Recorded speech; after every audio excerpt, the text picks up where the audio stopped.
Ah, the check engine light. We've all been there, right? That little orange glow on the dash that just causes instant anxiety.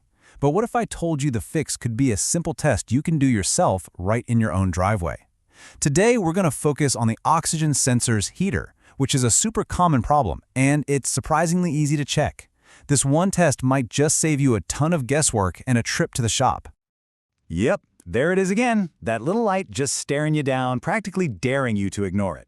But hold on, before your mind starts picturing a giant repair bill, let's talk about one of the most common and totally fixable reasons that light might be on. In fact, we're about to walk through a test that's so straightforward, you really only need one simple tool to do it. This could be the thing that pinpoints your exact problem in just a few minutes. Okay, before we even think about grabbing any tools, we got to understand what it is we're actually testing. See, an oxygen sensor isn't just one thing. It really has two very different jobs, and knowing the difference between them is the key to this whole thing. This breaks it down perfectly. Your O2 sensor has two gigs. First, there's the sensor part. You can think of it like a nose, basically sniffing the exhaust. It tells the car's computer how much oxygen is in there, so the computer can get the air-fuel mixture just right for the best performance. But then there's the heater part. Its only job is to get that sensor hot, and get it hot fast. 'Cause see, the sensor can't do its job right until it warms up. And today, we are only focused on testing that heater. And this is a brilliant way to picture it. The heater is basically just a little coil, exactly like the filament in an old light bulb. If that circuit is closed, electricity flows through, it heats up, and everything's great. But if the circuit is open, it means that little filament is broken. It's burnt out. No electricity can flow, and it's not working. It's really that simple.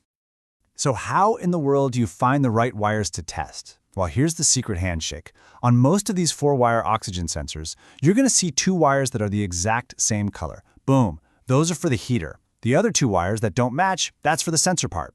This one little trick makes finding the right pins for your test super easy. All right, we've got the theory down. Now it's time to get our hands dirty. But first, let's talk prep, because doing this right means doing it safely. Think of this as your pre-flight checklist. And please, the most important one here is the first one. Make sure that engine is off and cool. Trust me, you do not want to touch any part of an exhaust system that's been running. Once it's safe, find the sensor, carefully unplug that electrical connector, and have your multimeter ready to go. And now for the main event. We can break this whole test down into 3 simple, clear steps. Let's do it. Okay, here we go. Step 1.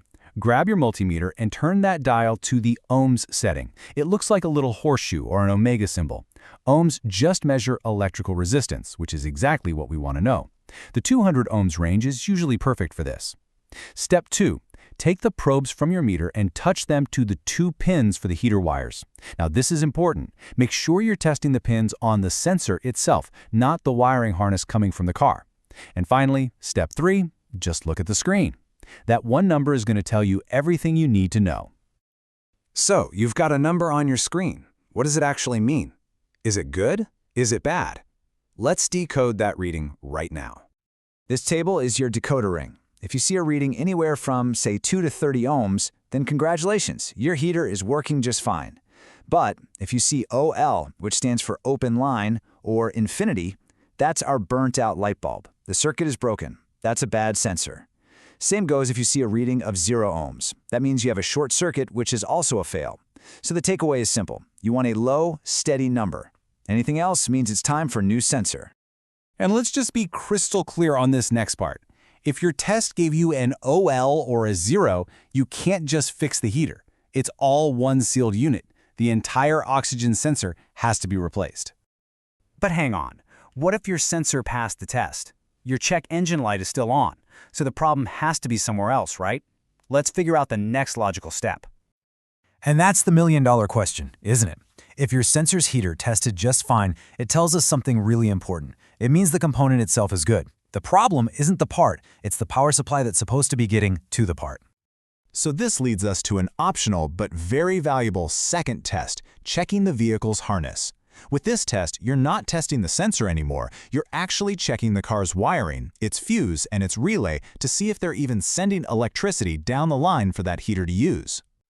For this test, you'll switch your multimeter to DC volts. Now here's the key difference. The ignition needs to be turned on, but the engine is still off. You'll then probe the matching power and ground pins on the vehicle's wiring harness, not the sensor this time.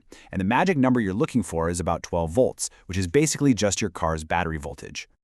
And if you don't see 12 volts, well, that's your answer. That confirms the oxygen sensor you just tested is perfectly fine, and the real problem is somewhere upstream. It could be a blown fuse, a bad relay, or even a broken wire. You just saved yourself from buying and replacing a perfectly good part. So there you have it. You just followed a few simple steps and went from being at the mercy of that check engine light to being the detective who can solve the case. You've got a powerful new skill in your diagnostic toolbox. So the only question left is, what are you going to test next?